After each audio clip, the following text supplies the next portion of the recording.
Hey everybody, Jeff Hershey here with Dorien, Morin-van. We've got the third episode in the docu-series of the Saas and social recording that we've been doing.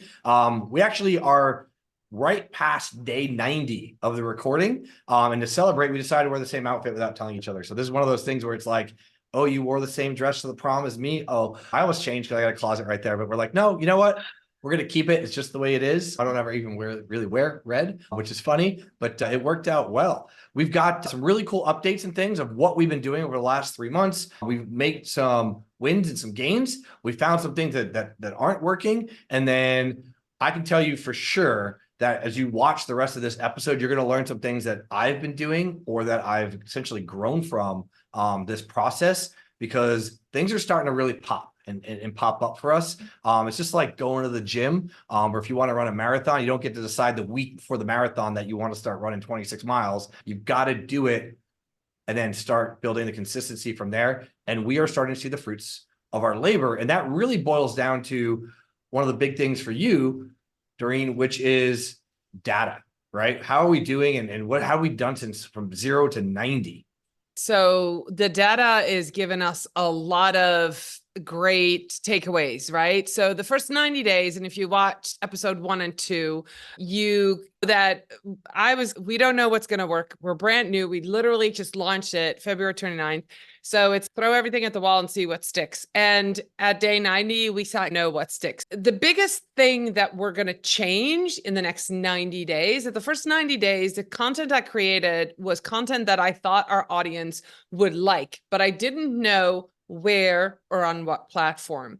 And now I have a better idea what kind of content goes well on Facebook, what kind of content does better on LinkedIn, what kind of content does really great on TikTok. So in the next 90 days, I am going to create some very platform-specific content that I then can repurpose on the other platforms. But I'm going to start with, when I create the content, keeping that one platform in mind and optimizing it for that exact audience, and then repurposing that content on the other spots instead of making a more general kind of piece of content. So that's going to be a big shift for me, because I'll probably spend some time creating maybe 2 pieces of content a week for, say, TikTok, and then repurpose it to everybody else, and then focus on LinkedIn, create some really specific content for LinkedIn, and then probably repurpose it on places like Facebook and potentially Twitter, right? But it's going to be very much more platform focused. But before I give you some more data, I really want to go back to you, Jeff, because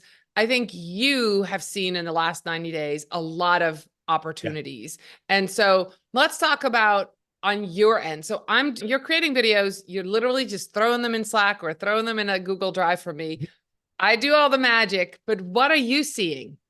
So for me, it's funny because I know a lot of people, when it comes to social media, they care about the comments, the likes, you're monitoring your account. I'm the complete opposite.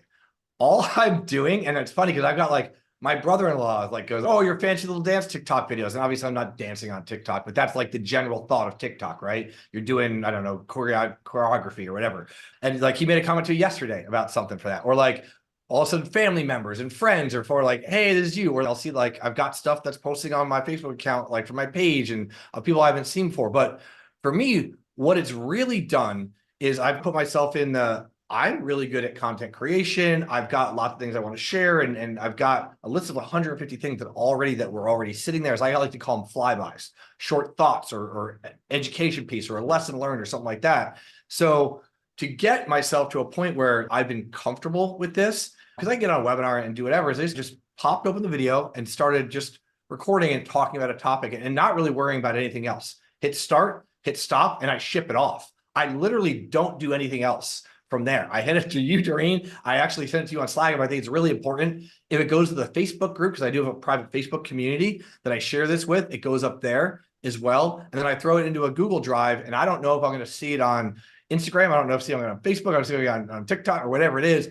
It just gets done. And all I get to do is what I'm really good at, which is content creation and motivating people and showing them like, hey, this actually works. This is what you really should be doing. Here's what our software does. Or the educational piece of it from there. And we talk everything from, hey, this is how our company can help you, to just here's how I run my company. And I'll start, maybe do a couple in the car, or I'll do here. And for me, the biggest thing was what I started to get back, right? So I'll get a comment or a thought back from somebody of, hey, was this meant for me? Joking, because it struck a nerve with that. It struck a chord or whatever. The biggest thing with that is people that I haven't talked to on my social, especially my Facebook account, especially because like marketers and marketers on Facebook are like reaching out and commenting in my group, commenting to me and just re-engaging in opening conversation. Yeah, because it keeps me at the top, right? It bubbles me at the top so that my brand and my name is something that is consistent with them. And sometimes maybe they would have done something with me in the past, but I wasn't top of mind because I was just off in the corner and doing my own thing. But I'm not trying to create a long post. Like I know there's folks that do a long post on Facebook every day, a couple times a day. I don't have time for that. The best thing for me would be come on, record a video, do a training, and then I just ship it off to the team and then they do it. If you don't have a team, you can just scale it down a little bit and throw it up. But I don't worry about if I say the wrong thing. I'm human, right? So are you. And if you're like a scripted robotic or like trying to go through it, it just doesn't come across. So I think the authenticity comes across where I'm getting responses back. And now it's really interesting is I've got clients at $700 a month and more, but I can tell you one for sure, at $699 per month. We're doing exact numbers here. Saw our company, went out there and started just doing like some thoughts of the company and found all of my content. It was like, when I saw what you were doing, I knew that you guys were actually legit and growing this. And obviously we didn't doubt that you were a software company legit, but like it solidified where by the time I had gotten to the sale, they already felt like we had a conversation. And obviously I'm meeting them for the first time on a Zoom call, but they felt like they were my friend. And they're having the conversation with me and they were like, all right, I'm ready. It wasn't even a sales call. It was like an onboarding call. Like, here's my credit card. Let's go and let's get on there for what's that? 6,000 or what's 700 times 12, $8,400 a year, something like that for a client. That basically my social media got me. I think if I did the math quickly from there. Yeah. And I have people coming in and then our Facebook ads. What happens when somebody sees a Facebook ad, right? They go to your page and they want to look. If they decide, some people might go to my LinkedIn. Some people might go to my Instagram account, or company Instagram account. They might go to Facebook. But no matter where they go, they're seeing the same Jeff. They're seeing the same consistency from there. Right. And Dorien, you and I had this conversation earlier of like, all right, Jeff, either you change it up every single time, change your location, do this. And to be completely frank and honest with everybody, I struggled with that a little bit because I'm very comfortable standing right here in front of the computer. My background's there. It's got all my branding. The car and the Jeep, I'm okay with that, but I still feel like all right, stuff going by. I got the AC on, or I got to hold the camera in a weird spot. I'm comfortable with that. But then, hey, we're going to come down by the beach, or let's do some in your house. I'm like, oh, the kitchen's a mess. I'm like, then I just forget it. I'll just do it at my office. So what we've done is now I've got my branded polo shirts. So when it's anything for my company that we do, or anything that's not something like this, that's not 100% Reviewly.ai, I will wear that polo shirt, right? Anytime I do a demo, I will change. It's hanging in the closet right there. I got two. I got a blue and a black one. And in case one has to go home and get washed, I wear them 30 minutes a piece, but I'll change 4 or 5 times a day into that. So it's always ready. And then I always have one. It's freshly looks good, put it on. And then now my brand is there, right? I've got Reviewly on my water bottle. That's not accidental. Where I go to take a sip of water, you're going to see that. It's just one more brand thing for us that not put in your face, but now everybody sees it. They remember who you are. And from there. So I've had some really big partnership deals. I had some folks that actually, I just signed a deal earlier this week with somebody that has 400 or 500 restaurants, and they're going to onboard all of their restaurants with us as the back end for the AI response. And they handle some of the front stuff. But the reason why I was able to do that was because of my Facebook presence and how I invigorated it. Somebody had posted something and I reached out. They're like, oh yeah, I see you've been doing this for a little while. Because I just made a comment on them about something they were doing. Like, hey, yeah, I'm interested. Let's have a conversation. They came back to me. Then they did their research or whatever. Like, I could see what you're doing. We did an introduction and then we moved quick, right? They're on board. We're doing the official onboarding with the first client next week. And this is a deal where it's a significant amount of money to us each and every month because 400 restaurants plus and they're a growing company too. So they're continuing to see growth. So that's a huge social deal. media is paid dividends for us. Yeah. So I want to get back to when you said, oh, I'm just creating content and I'm giving it to Doreen. The one place, and this is for you if you're listening, if you're a founder, the one place right now that you are very active and that you're engaging is your Facebook group. And I just want to make sure that people understand that's where you are available, that you are talking to people, you are teaching, you are engaging, you're commenting. And then the next phase we want to do is also get you to do that in a smaller scale on LinkedIn.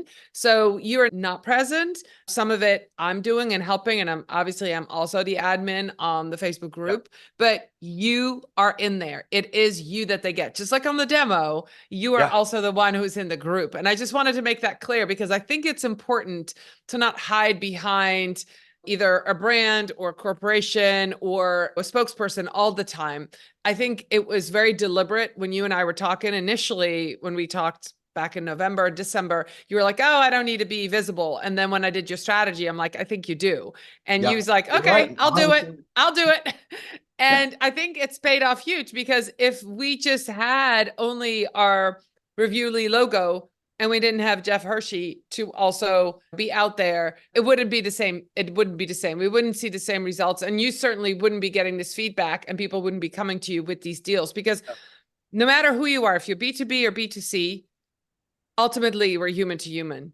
And because you're reachable and you're real and you're visible, people are coming to you with opportunities. So I just wanted to make clear that you are on Facebook, in your group, you are the real deal. You're there. And that's, I think, a very important point to make. Yeah, and let's talk about that for a second, because I've had this community for 12 years now or something like that. And it's like the third time I've reinvigorated it because I've never really truly had a social strategy. It was like, oh, cool, there's another lead generation source. Like in 2012, I was like, great. I had a couple thousand people in there. Now we've got actual real people that are growing and setting up for there. But I hired you as our expert. And this is the biggest thing where founders or like even guys, like we all have an ego at some point, but it was like, all right, if I'm going to hire you to be my expert, I think I know what I should be doing. If you're like, all right, you need to participate, you need to do this, it's paid off. I paid the expert, you told me what to do, and we're just following that strategy and that plan. We have focus, faith in the effort that we're putting in, we're being disciplined with it. Now we're at 90 days, we are seeing the fruits of that labor. Some of the followership and the numbers don't match the results. And I'm actually okay with that because I care about the dollar amount, not the follower amount, right? So that's a very good quote there. I've never actually said that one. I care about the dollar amount, not the follower amount. Wonderful. We've seen that. And I came to you and you're like, oh, okay, we got 35. I was like, okay, I don't care, Doreen. Like I already see the intangibles of what we're doing. Right. I think that's the biggest thing people look at. Oh, like we look at our competitors, we actually way outpace engagement, right? We have a fraction of what they have for followership and things like that. But our engagement, it matches or beats them in a lot of different cases. Talk about the Facebook group for a second, right? It's mine, it's my brand and things like that. One of the cool things, and I'm able to do this because of the uniqueness of the software and the fact that I've done agency stuff before. So this may not match every other founder or individual out there, but I lead by example. And I put it all out there for our folks, right? It was like Wednesday, I did 2 videos and I could have done 3 or 4, but I can only do so many in a day before it becomes too much, right? 1, max 2 things for me. Usually I do a content and then some sort of video or something like that, where the group tells me what they need or want. And then either I'll tell them, hey, I'll make something, or I just make something and throw it up there. And they're grateful for that. And then I add it to our long-term training and things like that. But they know that community is direct access to me. When anybody in that community, if you ask them, we'll tell them my phone number is in there, my personal email address is in there, and they're like, oh, well, you're giving all the information. Guess what? Nobody bothers me. I've set the expectation of like, if you're going to message me, we're going to have a business talk or something that you need from there. And it's kept that way. So I don't have to worry about spam calls or things like that from clients that go nonstop from there, because we do have a great support team. We have a great shipping department. And even if they comment on there, I'm like, hey, let me go check with the team. They're going to get back to you from there. I don't have to handle all the crisis management that happens. Like when it's like, oh my God, it's on a Facebook group, somebody said a bad thing. I'm like, who cares? It's like a 2-star review or 1-star review. Handle it. Everybody sees that you're handling it. And then even if the person, and I don't really have anybody recently like this in the group, if they're off the wall, guess what? Everybody knows that they're off the wall. It's not that big of a deal. But the one thing that you can do is interact and have the community from there. When I sell, just like the other folks that are in the group, I tell them. And I think that's led to a lot of individuals getting, especially with me being social. And this is part of our social media strategy. So this isn't create a Facebook group and tell everybody what you're doing every day. Part of my strategy is, Dorien, you're like, Jeff, you have to be the face of this. I'm like, okay, that also means that I have to go out there and I have to do what I'm teaching them. Right. And I can show it. And then all of a sudden, it's not just me. There's 4, 5, 6 other people per week doing what I'm doing. That just continues to motivate and snowball from there. Somebody gets their first sale. I'll show you somebody had their first sale this morning or their first free snapshot, whatever it was. Yeah, but I saw that one. They got the result. And that individual wrote me like paragraphs in Facebook, and I would stop and I would respond. And then what I would do with that community note was I'd send it to my support team. I'd say, make this a knowledge-based question. And I took the opportunity from my social media strategy to find out things that I've never thought of, right? Or the way people look at my software that I don't look at the software. We made an adjustment. I think this was after our last video. I'm 100% sure of it now. Between the last video and this video, we released a new feature, a device management feature in the Reviewly.ai software. Based on me, not just being the software seller, but because we also sell to white label agencies, I actually started selling as an agency as well. And I found some hurdles and things that were friction items in the path to success for the agency and the business. So we took a week, stopped, did development on that new feature, and then released it out to everybody. And I told them, here's what I'm doing. Here's why we did it. Here's a new feature. Here's how it's going to benefit you. And here's how to use it in a video. And people went nuts. They loved it. But the benefit was I also gained credibility, because if I just thought I knew, and I was creating new stuff every week, every month, and just creating a new piece of software, they know that I'm in there with them. And anytime I tell them, this is how to sell, or this is what I did to sell. Here's a new strategy on, can I get your opinion on this? Would you mind scanning me? Actually, I just recorded this video. It's the same shirt 5 minutes before this call. Scan this and let me know what you think. I gave them a brand new strategy on that based on me doing the exact same thing for them. It gives them confidence, because you're not hoping that Jeff did it. You're getting the stories. And with the stories inside the community, this is something that I also do. Like, I'll get off a call. And you can tell I'm getting a little amped up now. I'm all like, I'm excited for this stuff. It's great. It's great. Yeah. It's awesome. Like, I can totally see it. Oh yeah. But I get off a call, whether it be a demo or a deal. I don't have the contract. I sent out the contract yesterday for a partnership deal with another AI company that actually did outreach to us, that they can actually, they have 200 plus agencies. So there's a revenue deal, rev share for there. Plus they do, let's say they do lead gen. All right. That's all I'll just say it for that, because we don't have the agreement signed yet at the time of this video. And what did I want to do? I had a 15-minute call that went 45, 50 minutes. We both were like, this is a great fit. I don't see why we wouldn't do it. We agreed on terms, numbers, everything. So the thing, I just popped on a video. It's like, hey guys, this is what happened. Or I just closed a big deal. Or, hey, I went from 1 location to 5 locations, and here's a challenge, or here's what they liked and here's what they didn't like. So that by the time something happens to you, as a viewer of this video, as the founder of the software, as an agency trying to sell, you've already lived some of that experience through me, because you've seen it. And now Jeff's doing it. He's walking side by side with me. He's leading by example. If he tells me something works, it should work. And now I've heard a couple stories about how it should go. You're less apprehensive about situations. Everybody wants to see, everybody wants to be a fly on the wall of what's happening and see. Plenty of lurkers out there, plenty of folks. But now I'm getting some of the wallflowers to finally step off the wall in the middle school dance and ask the girls that she wants to dance. That's what's happening right now. That's a great, I want to make 2 points with listening to you. One of the things, if you're watching this, is you can see Jeff's enthusiasm. That's not fake. He totally, he's very excited.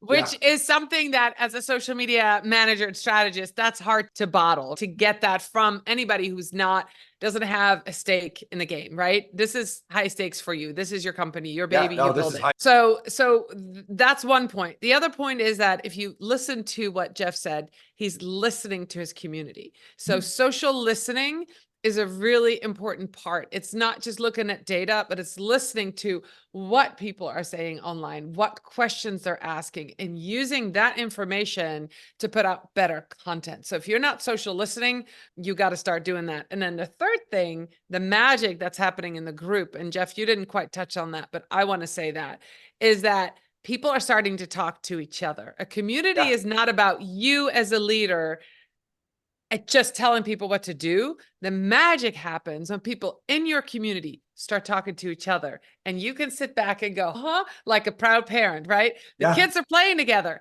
and that's what's happening. Your community, people are encouraging each other. They're talking to each other. They're helping each other. If you're not available, I can see it. They're talking like, I did this, I did that. So that's when you have created fans, right?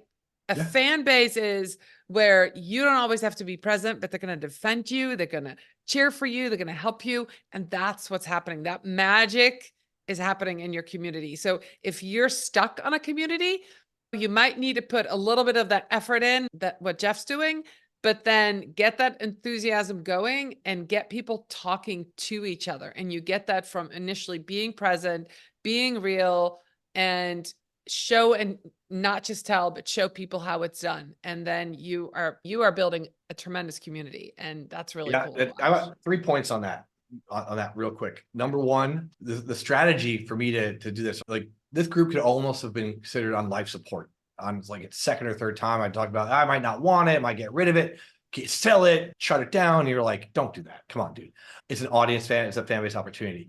Here's what I did. It was like I said, like running the marathon. The first day I jogged around the corner, right? I just made a post.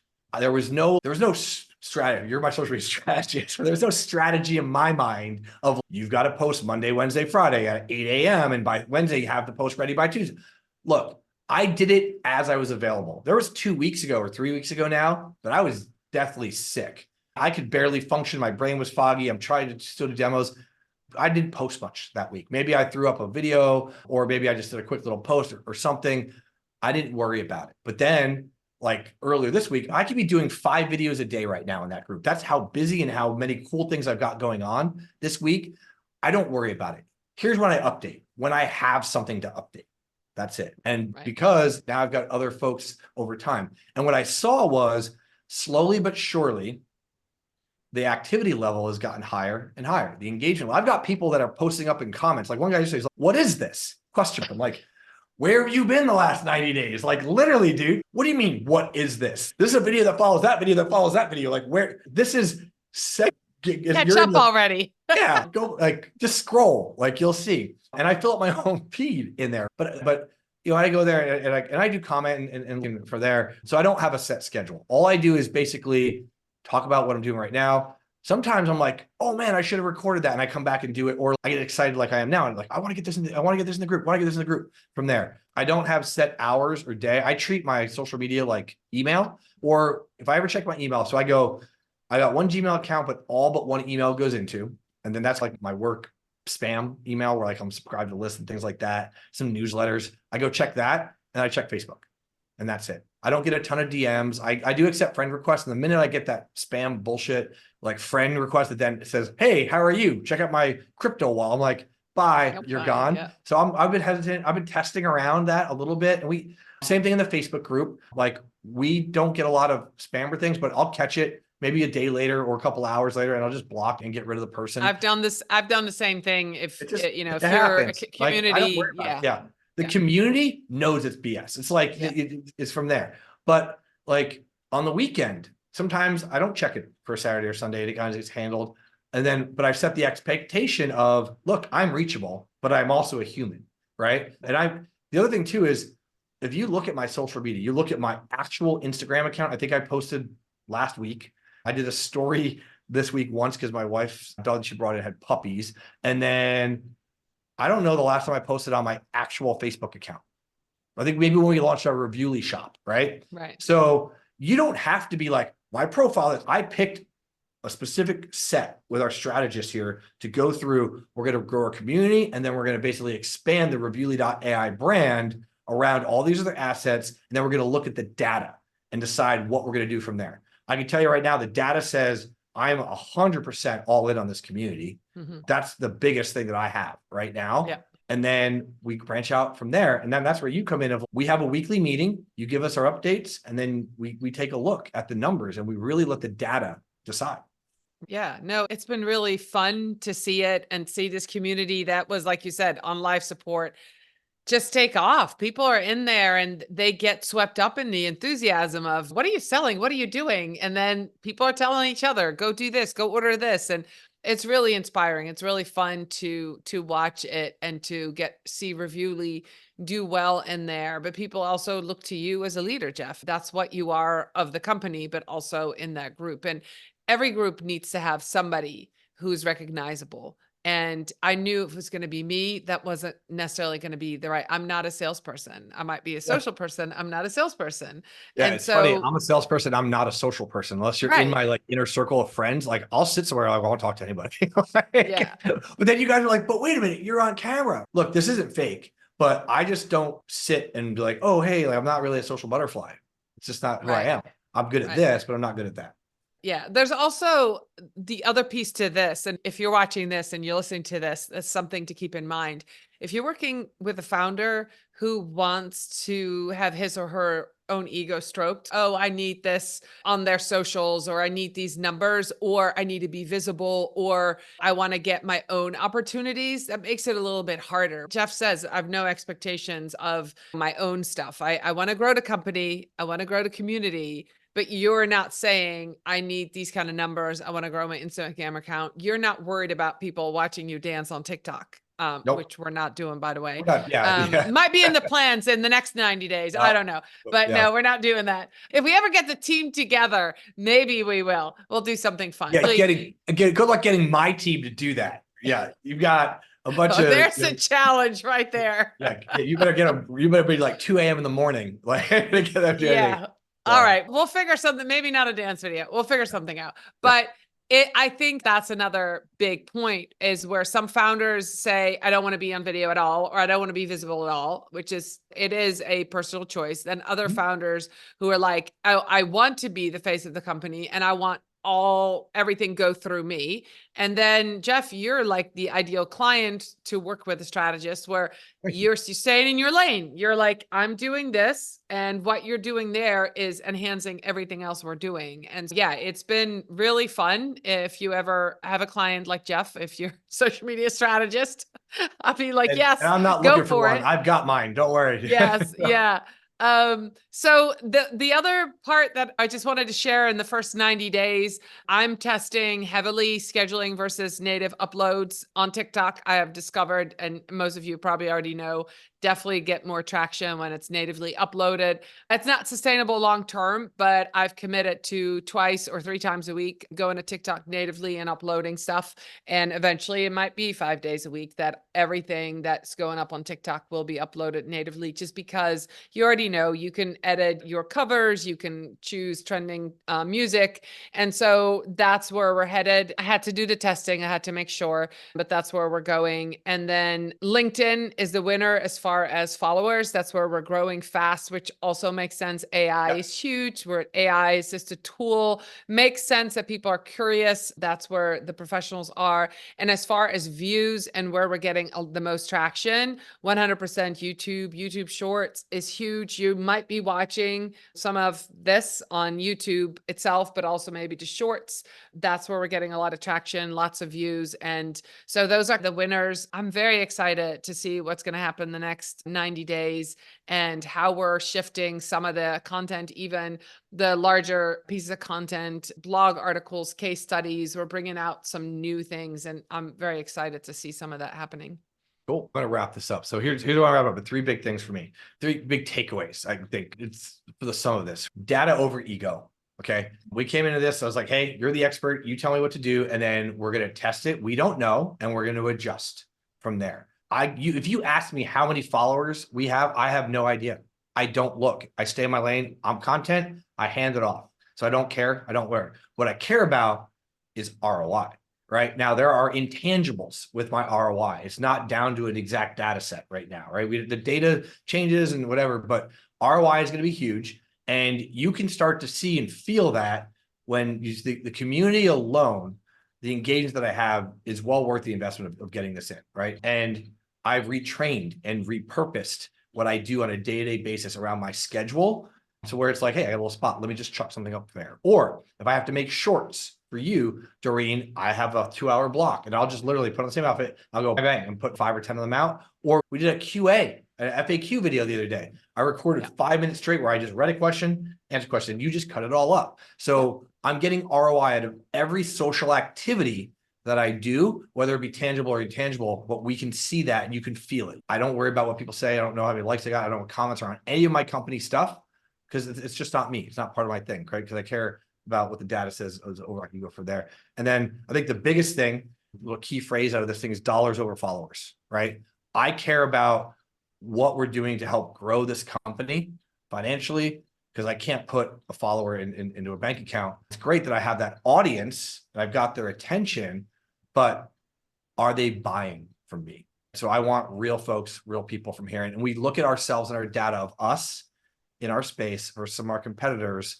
We, with an extremely small amount of followership, have a massive ROI compared to the ones that have almost like false followers, if you will. I can't talk to their stuff. I'm not an expert. I don't know any of their data, but if you look at the data, you can see that we care about dollars over followers, and it makes sense for us. We have a real strategy, and some of that comes from like the size of our company, and we're a bootstrap startup, like kind of deal. We're not corporate and things like that. So I do have a little bit more of that personal touch. I get that, but you can still have a face of a company, whether it's VC funded or if you're bootstrapped, like whatever. Pick the person that's just going to be the audience and just run with it. Give it 90 days. Focus, faith, and effort, and discipline. Okay. We know we were focusing on. Doreen told me what I had to do. I had faith in the effort that we put in. She's our strategist. She gave us a plan. We're running with it. And now we've been disciplined for 90 days and we've seen the fruits of our labor from there. And that's a great way to end the episode. We were literally at like day 90, 91. We are moving in the right direction. We are going to continue this and we'll scale it up as we go throughout the rest of the year. So thanks, Doreen. I appreciate it. Guys, stay tuned for the next episode and we'll see you guys on the next one. Cheers.